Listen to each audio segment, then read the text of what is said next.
Hello, this is Jeanette Caines from Jewelry Arts Inc. In this video, I'm going to show you how to solder shut an ancient style bezel ring. So check out this unbelievable ring we've got in action here. Look at that. Tubing for little bezels. So adorable and ridiculous. Look. Gorgeous little turquoise. I love this. It's so cute. It's just, I can't stand it. You know what I mean? It's so good. Turquoise and gold.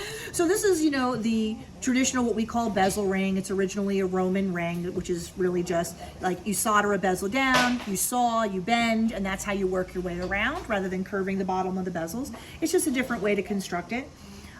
So we're at the end now. We've got our two ends.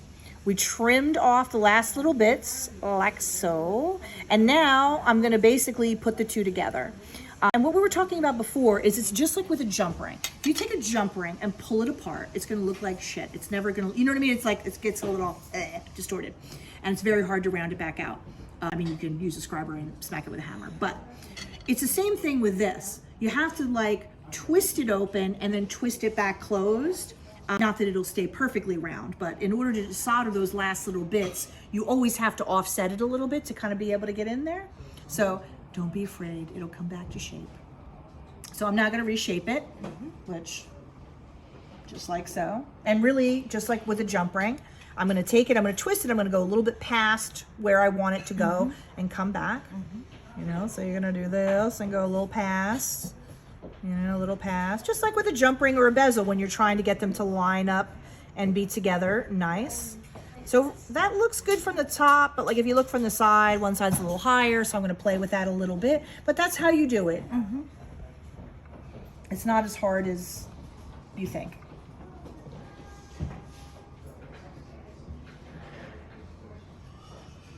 Okay, so take a look at that. I may play with it a tiny bit more, but basically that's it. I'm looking to align the bottoms because for this last one to close up the ring, I'm going to actually do it like this. We're going to put a ball or two of solder on the inside. See if I can hold that so you can actually see it. Hold on. There you go. It's going to go right here, and then we're going to heat from the front, and the solder will flow through and attach between the two bezels, and that's how they get closed. After that, we're going to go through and add a little solder in between the bezels. Because the thing with these bezel rings is that the strength of the ring is not really from having a thick back sheet. It's really from those solder joints between bezel to bezel. It's the struts that give it the strength. So like we made our back sheet a little heavy, but not that heavy really. What was this? What did we end up with? 22 gauge or something? I think it was 22, yeah. Yeah, it's not crazy thick because it doesn't really do that much at a certain point, you know what I mean? Okay, so I look from the side, I think that looks good. And usually you can either, you know, grab part of it in the third arm or just lean it up against it. You just want it to not Roll around. completely roll around on you, which, you know, things do like to do that sometimes. But, you know, but if you use the third arm, make sure the third arm isn't too close to where you'll be soldering or else it'll draw too much heat away. But you see what I mean? Just like that. I'm going to put some paste flux in here. I'm going to dry it. I'm going to put a ball or two of solder. I'm going to heat right from here. It's going to draw in and put that connection between the two. And by the time you're done and you clean everything up, you really won't notice that it looks different from anything else. Okay, a little paste flux in there, like so. I'm going to dry it. You can probably do this with a 0 tip. That should be enough. If it gives me any sass, I can always go up to a bigger tip, but that should be okay for this. And you see I balled up a whole bunch of solder because, like I was saying, we're gonna go in between and fill these. So I certainly wouldn't need all this for your one bezel, but you're just gonna go, because when we do the rest of these, you're essentially gonna put a ball on one side and heat from the other and just draw it through to kind of beef up those connections. I'm just gonna start with one. And then we'll see how much it fills up. Because the thing of it is too, normally when you do these bezel rings, the solder in between, you want that to fill approximately a third of the height of the bezel. That's what gives it the strength. But if you put like a crazy amount of solder in there, it goes all the way to the top, how are you gonna fucking set your stone, right? So you do have to be careful not to just go berserk, you know what I mean, and put an enormous amount of solder in there. So I'll do the one piece, we'll look at how high it is, and then if we want more, we'll add some more. Okay. And it's gonna be the same thing with the other ones. Like you'll do one piece and look, and then add more if you need it. Okay. Who hasn't gone berserk from time to time with our with our soldering, you know, happens to the best of us. And as always, when I'm soldering, I'm not dicking around. I'm just pointing the flame right where I want the solder to go. Got my tweezers in case, you know, I need to poke it a little bit.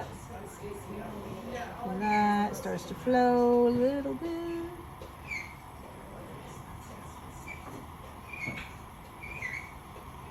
There we go. Look at that. It's beautiful. Tiny bit more. Want it to be smooth. Okay. Look at that. Okay. That filled in plenty with that one piece. So Okay. that's it. Nice. And usually what I do when I'm doing the sides, I do like this then. And I'm gonna put a small piece on one side. And if you look at these and there's already a good amount of solder there, make sure you pick just like a little piece because you don't want to end up with an enormous amount.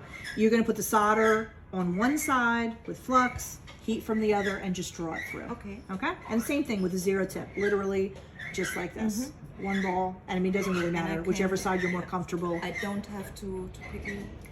There's quite a bit of this, so you could just go ahead, you know what I'm saying? And then when if it starts getting crusty, then stop and pickle. Okay. Okay? Okay. So now that we have our end together, I'm just gonna demo doing one of the little side joints. Gonna do it side to side, just like this.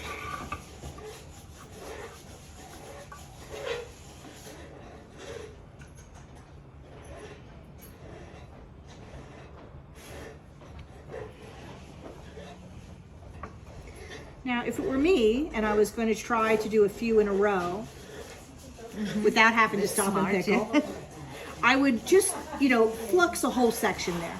If by the time you go to the second one it's too dirty, pickle it. Yeah, But I okay. always feel like if you put the flux there, it stays clean. Okay. Who doesn't like that, Yeah. you know?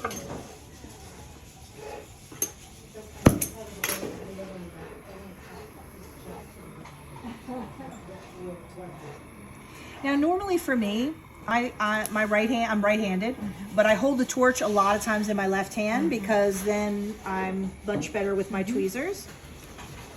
So that's what I'm going to do is I'm going to heat from over here, and I'm going to put. So I'll put a solder ball, Okay. you know, all right here.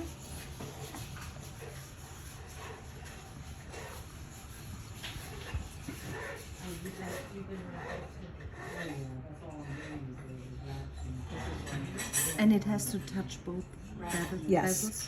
And I don't know, maybe Alexis can see this. I've got one little ball of solder touching. You see that right there? Because that's the thing, it has to touch both bezels, or else when it melts, it'll just make a bleh. It won't fill in between. Which, you know, sometimes it'll do that anyway, but we do the best we can, and we have our tweezers, and we'll keep shoving stuff in there until it looks good. Because, you know, the normal principle, I'm heating where I want the solder to go. So I'm just heating from the side. When it gets hot, it'll Okay. suck right in there. Or it should.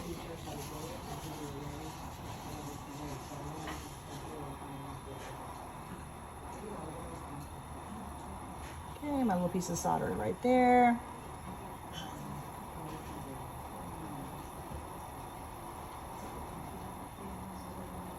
And my tweezers are there in case I need to give it a poke.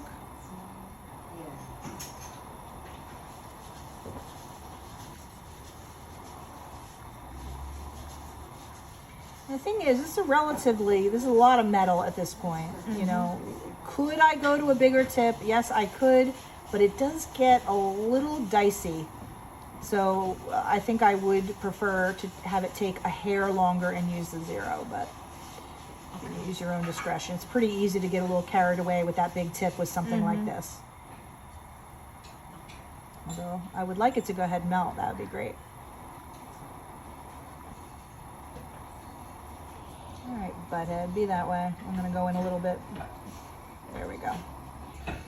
Sometimes you just need to call your solder names and then get in a little closer. Okay, so you see how that flowed right in there? Yeah.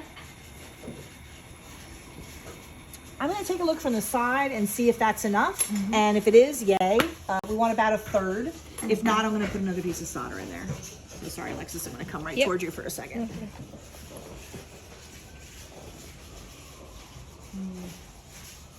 I think I could probably add another little piece right in there.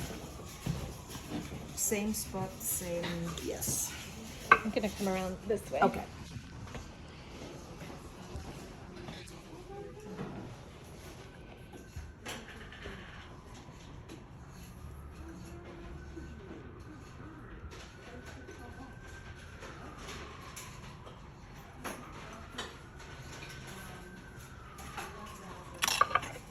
Okay, so I'm gonna melt one more in there.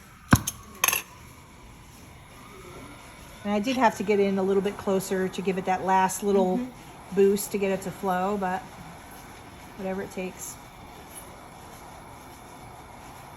Because when you think about it, I mean, this is not a small amount of gold, all that sheet and everything, so.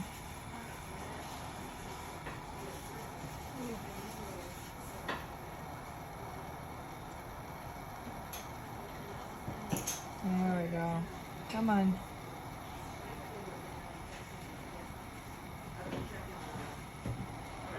There we go. I'm gonna give it one last little.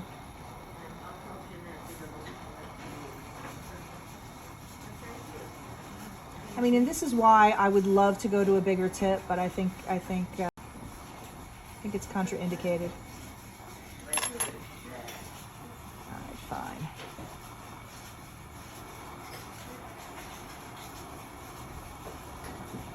There we go.